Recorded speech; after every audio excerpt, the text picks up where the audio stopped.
नमस्कार. शुभम कुलकर्णी सिंधू इन्स्टिट्यूटतर्फे आपल्या सर्वांचं पुन्हा एकदा मनापूर्वक स्वागत करतो. आपण बघता बघता सहा अध्याय आपण पूर्ण केलेले आहेत गीतेचे. आज 7व्या अध्यायाला सुरुवात करणार आहोत. ध्यान करूयात, पुढे जाऊयात.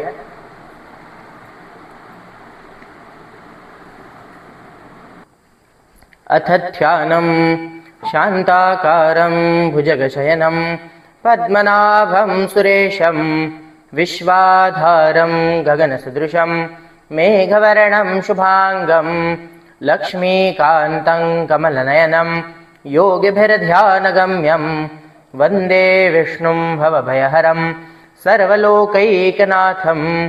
गुरुर्ब्रह्मा गुरुर्विष्णु गुरुर्देवो महेश्वरः गुरुः साक्षात् परब्रह्म तस्मै श्री गुरवे नमः. ओम पार्थाय प्रतिबोधितां भगवता नारायणेन स्वयं व्यासेन ग्रथितां पुराणमुनिना मध्ये महाभारतम् अद्वैतामृतवर्षिणीं भगवतीमष्टादशाध्यायिनीम् अम्ब त्वामनुसन्दधामि भगवद्गीते भवद्वेषिणीम्. ओम श्री परमात्मने नमः. 6वा अध्याय म्हणूयात पूर्ण. अथ षष्ठोऽध्यायः. श्रीभगवानुवाच अनाश्रितः कर्मफलं कार्यं कर्म करोति यः स सन्न्यासी च योगी च न निरग्निर्न चाक्रियः यं सन्न्यासमिति प्राहुर्योगं तं विद्धि पाण्डव. नह्य सन्न्यस्तसङ्कल्पो योगी भवति कश्चन. आरुरुक्षोर्मुनेर्योगं कर्म कारणमुच्यते योगारूढस्य तस्यैव शमः कारणमुच्यते. यदा हिनेन्द्रियार्थेषु न कर्मस्वनुषज्यते सर्वसङ्कल्पसन्न्यासी योगारूढस्तदोच्यते. उद्धरेदात्मनात्मानन्नात्मानमवसादयेत्. आत्मैव ह्यात्मनो बन्धुरात्मैव रिपुरात्मनः. बन्धुरात्मात्मनस्तस्य येनात्मैवात्मना जितः. अनात्मनस्तु शत्रुत्वे वर्तेतात्मैव शत्रुवत्. जितात्मनः प्रशान्तस्य परमात्मा समाहितः. शीतोष्णसुखदुःखेषु तथा मानापमानयोः ज्ञानविज्ञानतृप्तात्मा कूटस्थो विजितेन्द्रियः. युक्त इत्युच्यते योगी समलोष्टाश्मकाञ्चनः. सुहृन्मित्रार्युदासीन मध्यस्थद्वेष्य बन्धुषु साधुष्वपि च पापेषु समबुद्धिर्विशिष्यते. योगी युञ्जीत सततमात्मानौ रहस्य स्थितः. एकाकी यतचित्तात्मा निराशीरपरिग्रहः.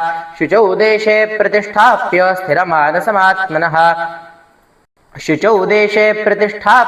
स्थिरमासनमात्मनः. नात्युच्छ्रितन्नातिनीचं चैलाजिनकुशोत्तरम्.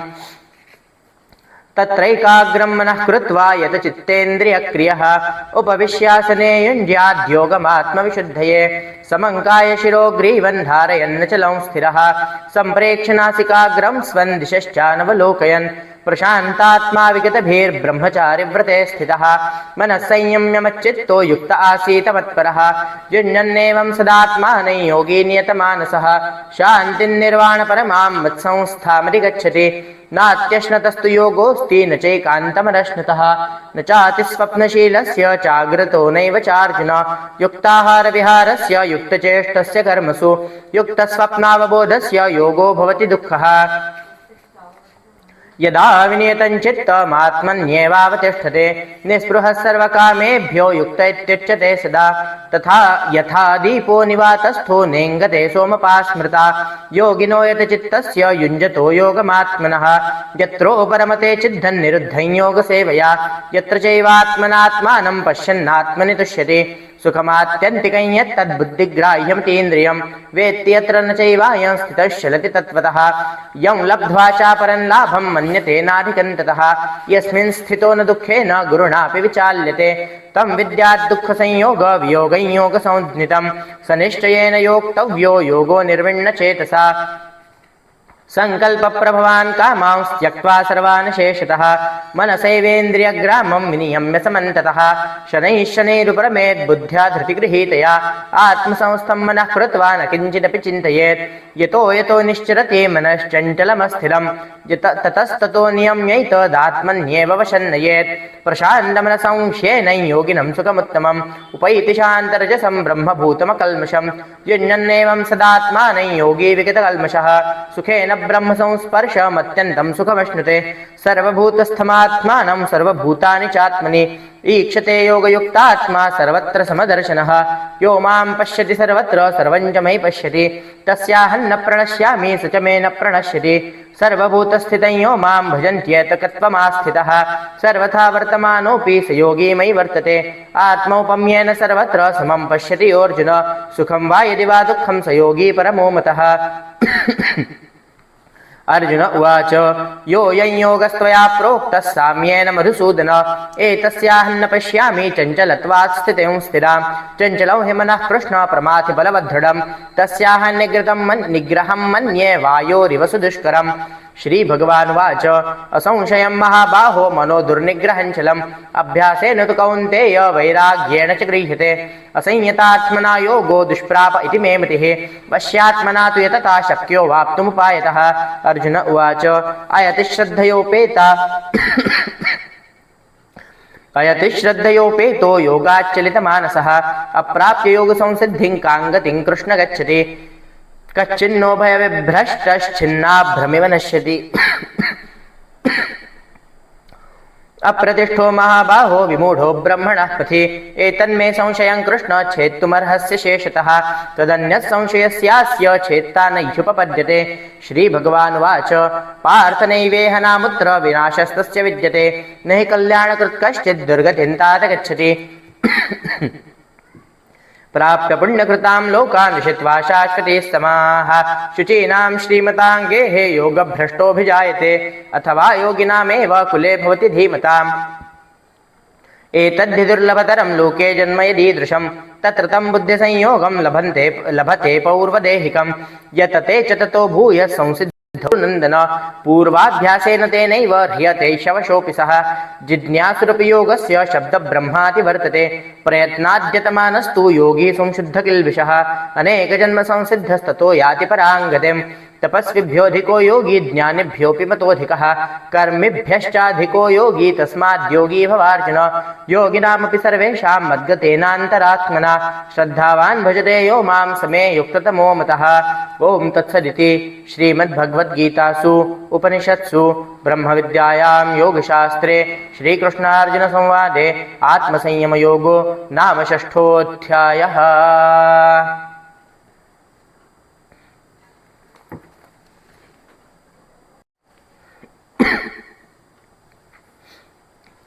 काल आपण 6व्या अध्यायाचा 30व्या श्लोकापर्यंत अर्थ बघितला होता. पुढचे आपण श्लोकांचे अर्थ बघूयात आणि मग 7व्या अध्यायाकडे वळूयात. 31वा श्लोक बघतोय. सर्वभूत स्थितं यो मां भजत्येकत्वमास्थितः सर्वथा वर्तमानोपि सयोगी मयि वर्तते. जो पुरुष ऐक्य भावाला प्राप्त होऊन सर्व प्राणीमात्रात आत्मरूपाने असलेल्या मला सच्चिदानंद घन वासुदेवाला भजतो तो योगी सर्व प्रकारचे व्यवहार करत असला तरी त्याचे सर्व व्यवहार माझ्यातच होत असतात.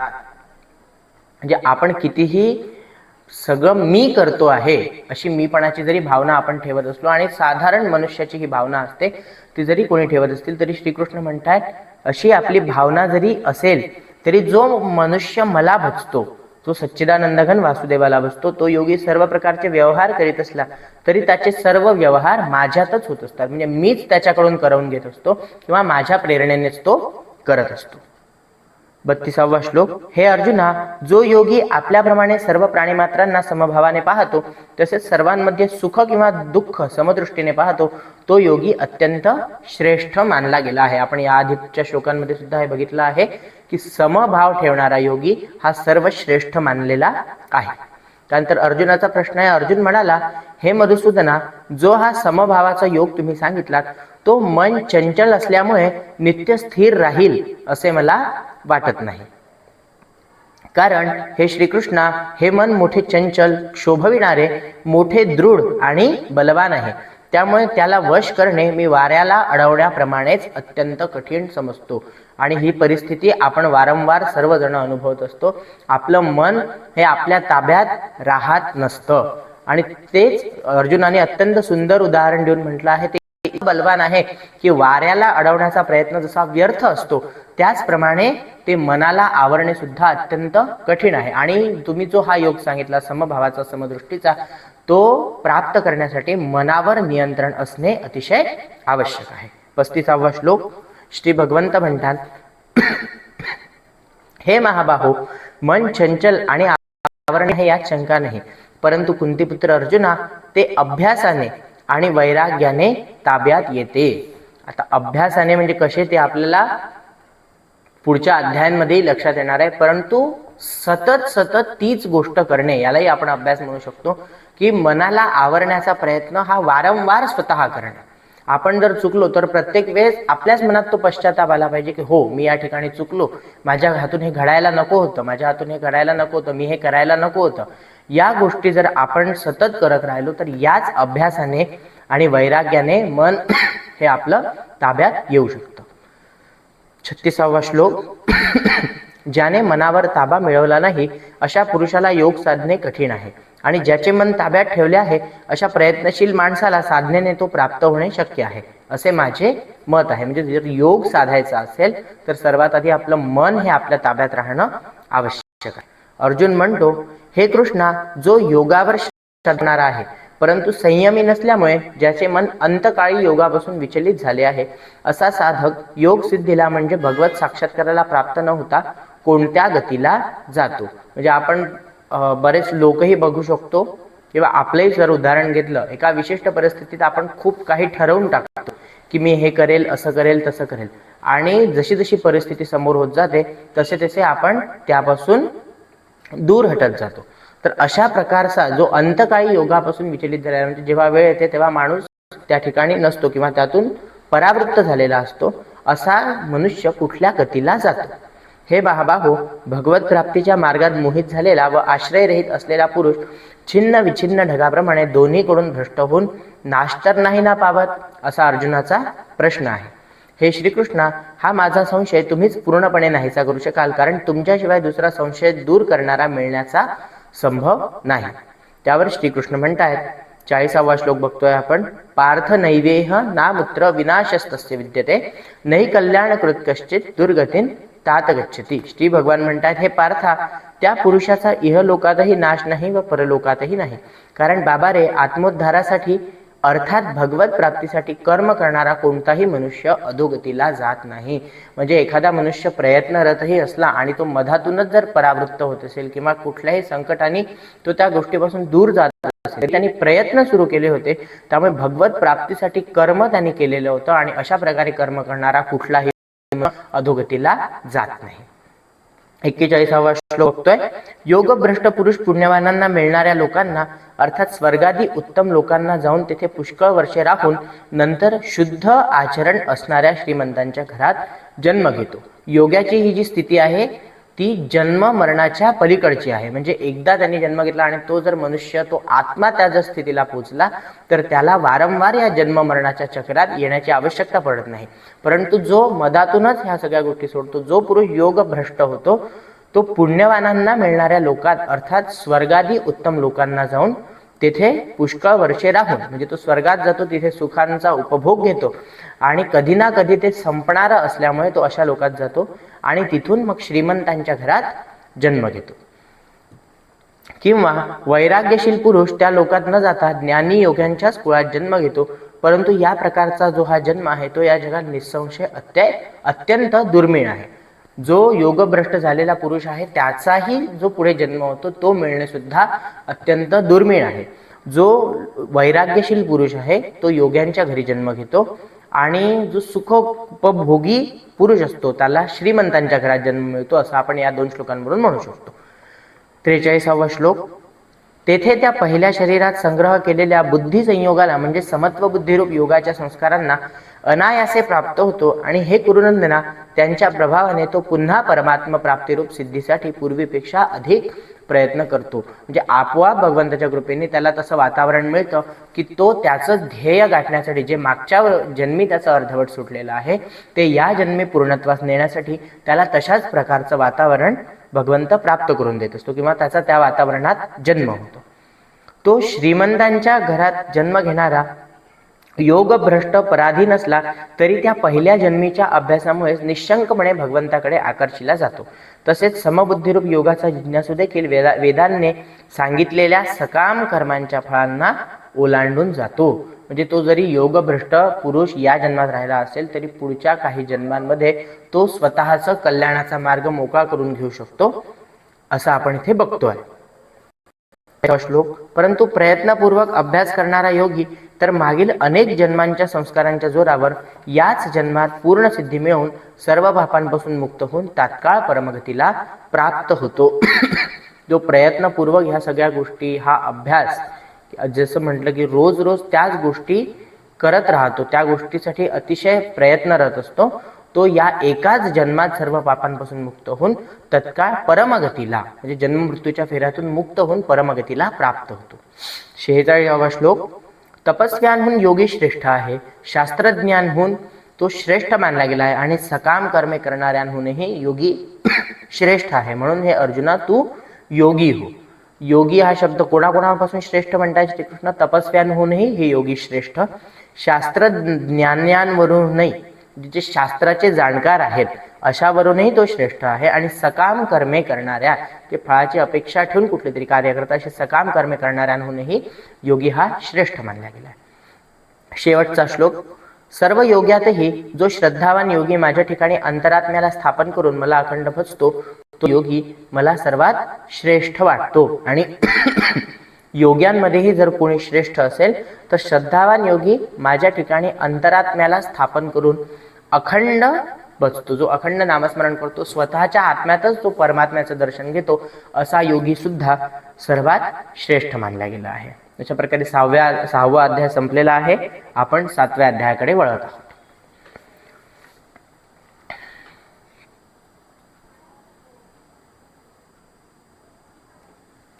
श्री भगवान वाच. मय्यासक्तमनाः पार्थ, मय्यासक्तमनाः पार्थ,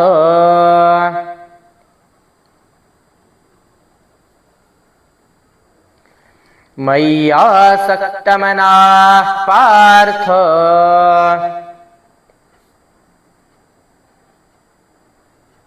योगैयुञ्जन्मदाश्रयः, योगैयुञ्जन्मदाश्रयः,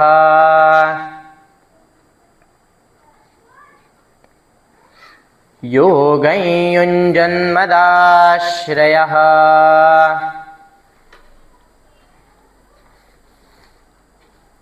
मय्यासक्तमनाः पार्थ,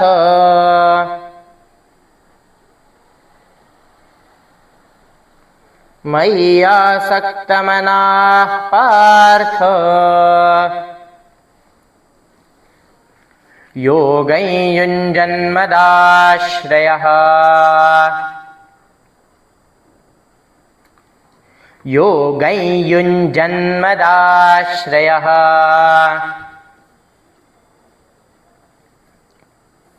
असंशयं समग्रं माम्, असंशयं समग्रं माम्,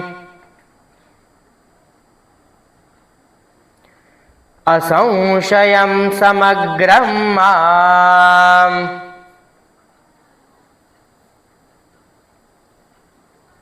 यथा ज्ञास्यसि तच्छृणु, यथा ज्ञास्यसि तच्छृणु,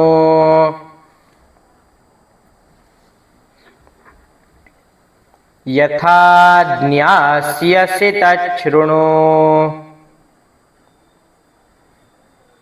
असंशयं समग्रं माम्, यथा ज्ञास्यसि तच्छृणु.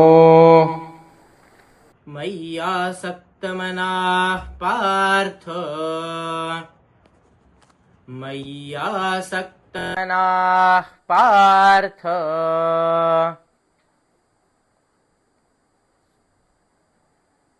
योगं युञ्जन्मदाश्रयः योगं युञ्जन्मदाश्रयः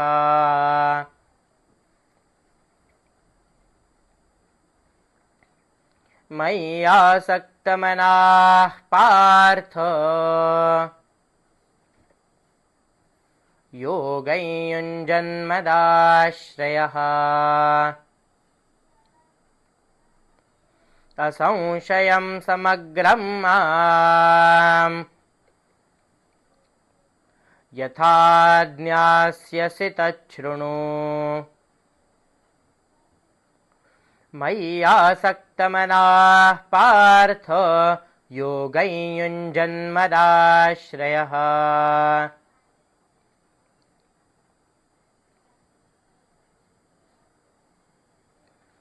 असंशयं समग्रं मां यथा ज्ञास्यसि तच्छृणु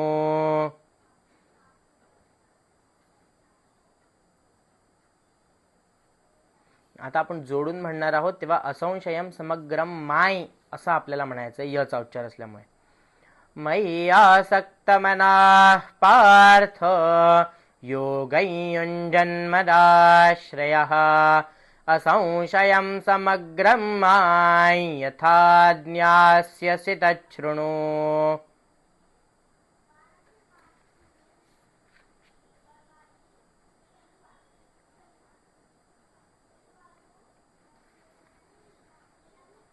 ज्ञानन्तेऽहं सविज्ञानमिदं वक्ष्याम्यशेषतः ज्ञानन्तेऽहं सविज्ञान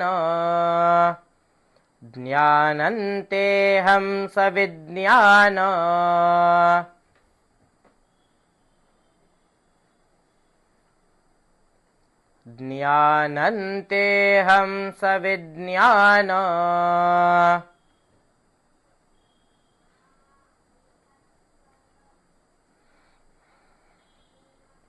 मिदं वक्ष्याम्यशेषतः मिदं वक्ष्याम्यशेषतः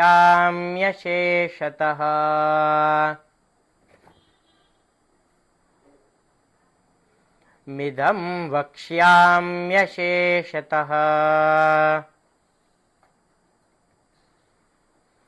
ज्ञानन्तेऽहं सविज्ञान मिदं वक्ष्याम्यशेषतः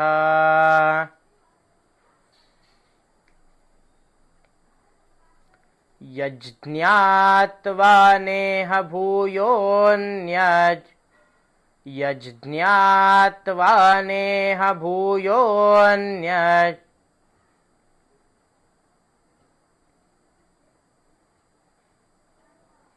यज्ज्ञात्वा नेह भूयोऽन्यत्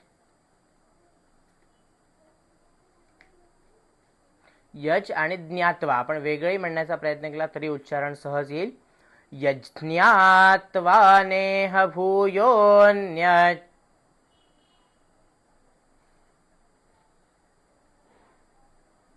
ज्ञातव्यमवशिष्यते ज्ञातव्यमवशिष्यते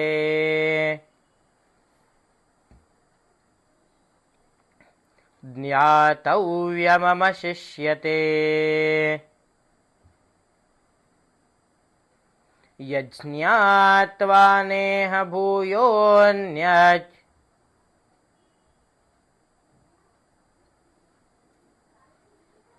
ज्ञातव्यमवशिष्यते यज्ज्ञात्वा नेह भूयोऽन्यत् ज्ञातव्यमवशिष्यते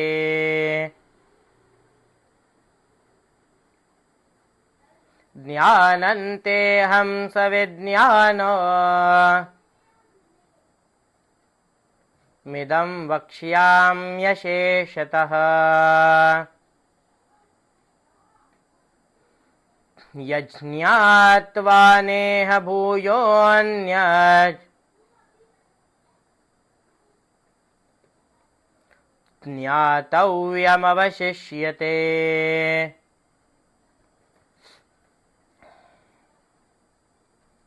ज्ञानन्तेऽहं सविज्ञानमिदं वक्ष्याम्यशेषतः।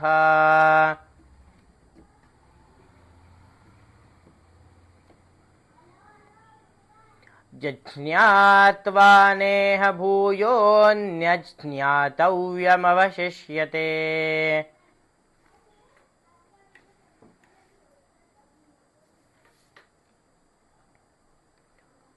ज्ञानन्तेऽहं सविज्ञानमिदं वक्ष्याम्यशेषतः।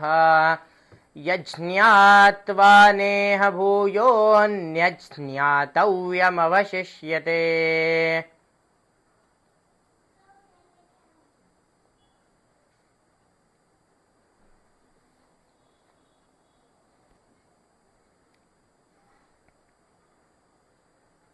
मय्यासक्तमनाः पार्थ योगं युञ्जन्मदाश्रयः।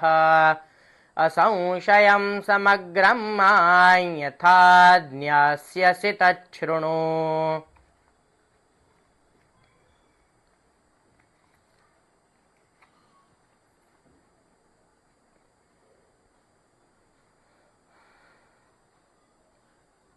तिसरा श्लोक बघतोय.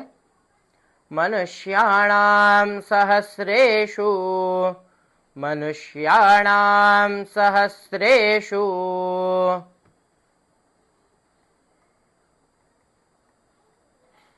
मनुष्याणां सहस्रेषु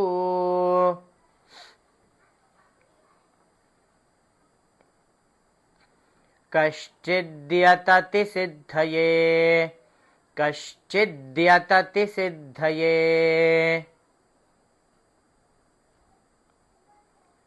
कश्चिद्यतति सिद्धये। मनुष्याणां सहस्रेषु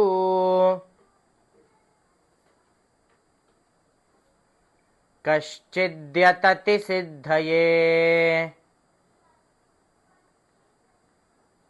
मनुष्याणां सहस्रेषु कश्चिद्यतति सिद्धये। यततामपि सिद्धानां यततामपि सिद्धानां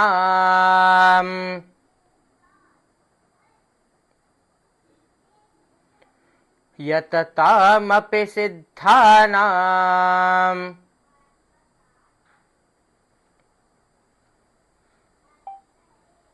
कश्चिन्मां वेत्ति तत्त्वतः कश्चिन्मां वेत्ति तत्त्वतः।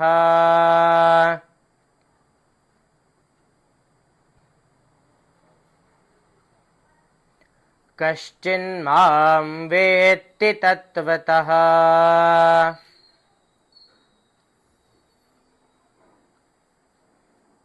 यततामपि सिद्धानां कश्चिन्मां वेत्ति तत्त्वतः।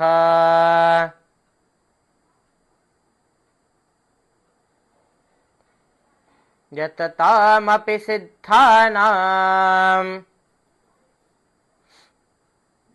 कश्चिन्मां वेत्ति तत्त्वतः। मनुष्याणां सहस्रेषु कश्चिद्यतति सिद्धये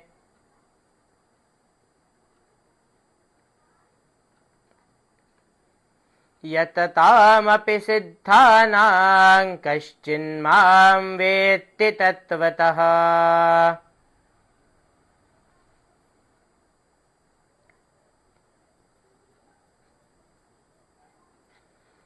मनुष्याणां सहस्रेषु कश्चिद्यतति सिद्धये यततामपि सिद्धानां कश्चिन्मां वेत्ति तत्त्वतः।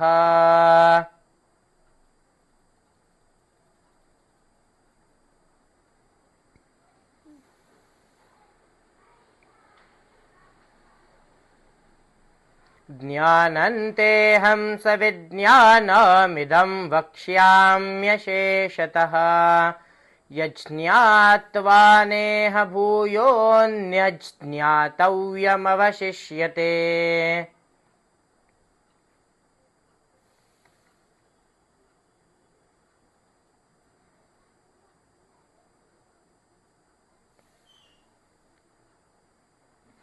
मय्यासक्तमनाः पार्थ योगं युञ्जन्मदाश्रयः। असंशयं समग्रं मां यथा ज्ञास्यसि तच्छृणु।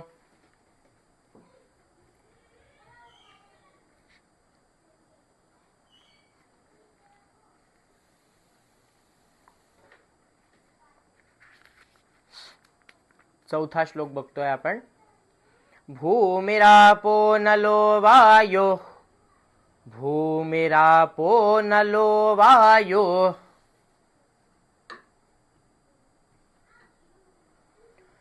भूमिरापो नलो वायुः,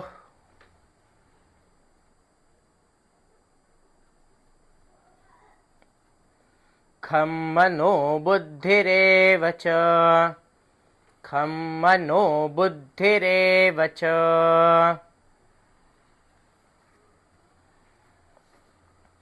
भूमिरापो नलो वायुः,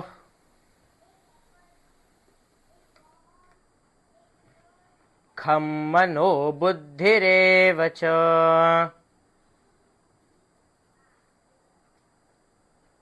भूमिरापो नलो वायुः, खं मनो बुद्धिरेव च।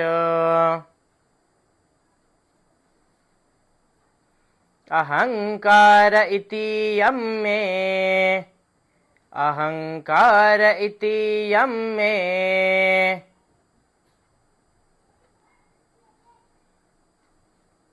अहंकार इतीयं मे।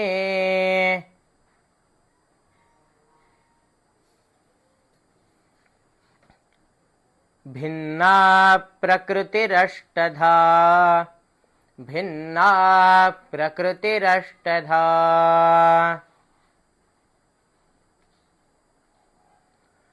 भिन्ना प्रकृतिरष्टधा। अहंकार इतीयं मे,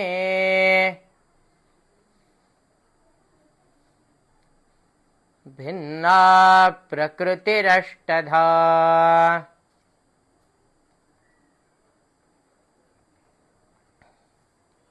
अहंकार इतीयं मे, भिन्ना प्रकृतिरष्टधा।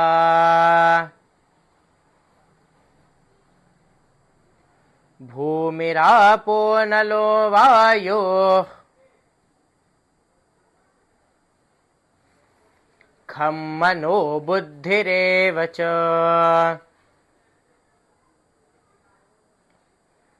अहंकार इतीयं मे,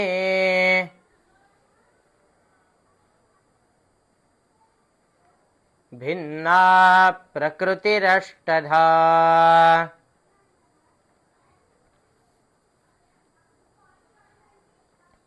भूमिरापो नलो वायुः, खं मनो बुद्धिरेव च।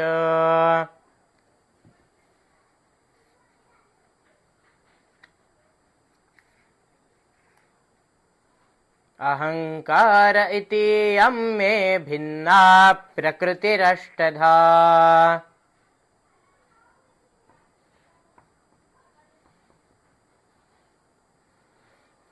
भूमिरापो नलो वायुः, खं मनो बुद्धिरेव च। अहंकार इतीयं मे, भिन्ना प्रकृतिरष्टधा।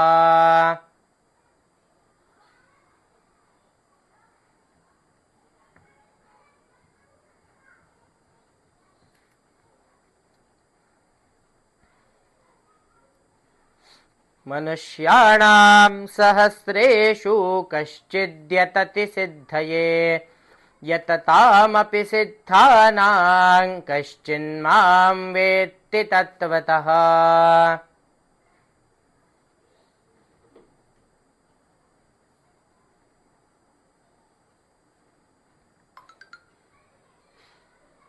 ज्ञानन्तेऽहं सविज्ञानमिदं वक्ष्याम्यशेषतः यज्ञात्वा नेह भूयोऽन्यज्ञातव्यमवशिष्यते।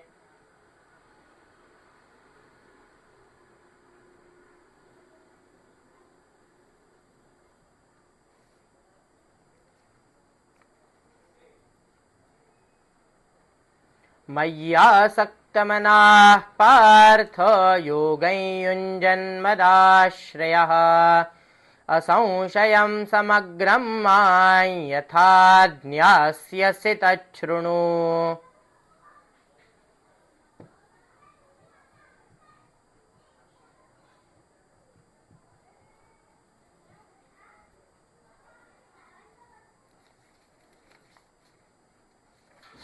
पाचवा श्लोक बघतोय आपण. अपरेयमितस्त्वन्याम् अपरेयमितस्त्वन्याम्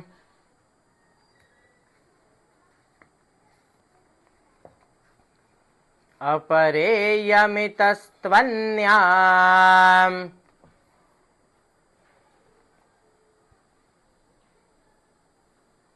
प्रकृतिं विद्धि मे पराम् प्रकृतिं विद्धि मे पराम्।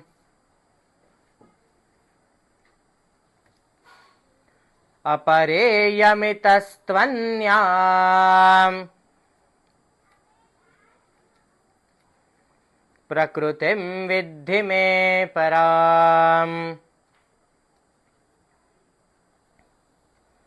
अपरेयमितस्त्वन्याम् प्रकृतिं विद्धि मे पराम्। जीवभूतां महाबाहो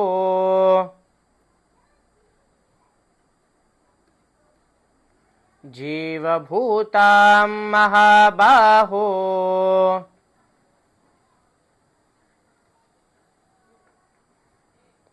ययेदन्धार्यते जगत् ययेदन्धार्यते जगत्।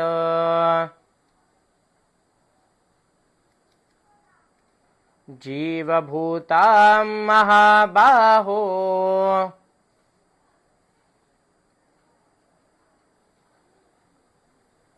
ययेदन्धार्यते जगत्।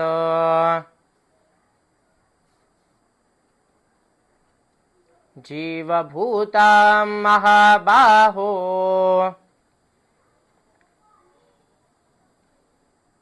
ययेदन्धार्यते जगत्।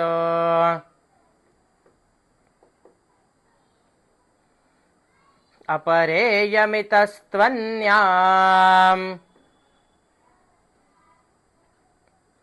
प्रकृतिं विद्धि मे पराम्। जीवभूतां महाबाहो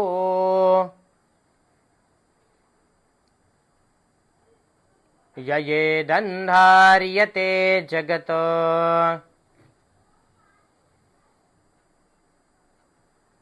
अपरेयमितस्त्वन्यां प्रकृतिं विद्धि मे पराम्।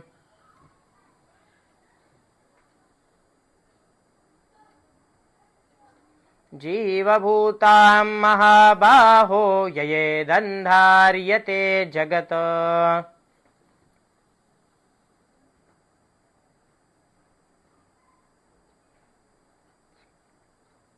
अपरेयमितस्त्वन्यां प्रकृतिं विद्धि मे पराम्। जीवभूतां महाबाहो ययेदन्धार्यते जगत्।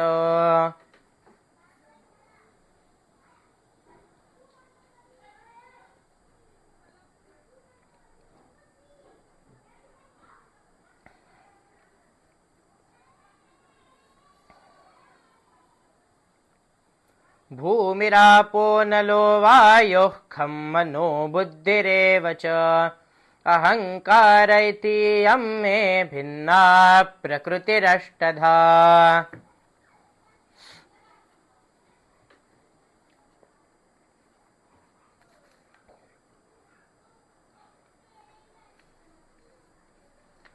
मनुष्याणां सहस्रेषु कश्चिद्यतति सिद्धये यततामपि सिद्धानां कश्चिन्मां वेत्ति तत्त्वतः।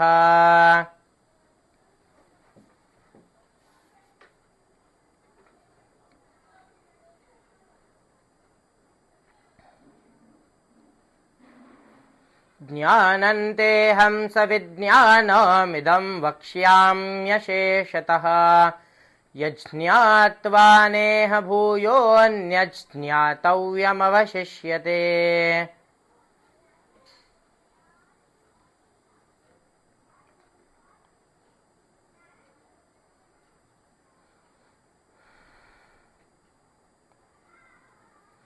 मय्यासक्तमनाः पार्थ योगं युञ्जन्मदाश्रयः असंशयं समग्रं मां यथा ज्ञास्यसि तच्छृणु।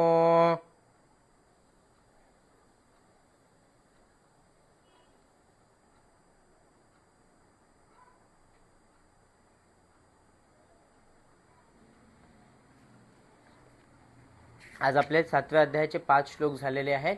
आज आपण इथे थांबणार आहोत. सर्वांना विनंती आहे की वारंवार मागचे सर्व व्हिडिओज बघा आणि त्यावरून सर्वांनी सराव करत राहायचा आहे, जेणेकरून आपल्या तोंडात ते व्यवस्थित बसलेले राहतील. पुन्हा उद्याच्या सत्रात भेटूया याच वेळेस पुढचे श्लोक बघताना. धन्यवाद.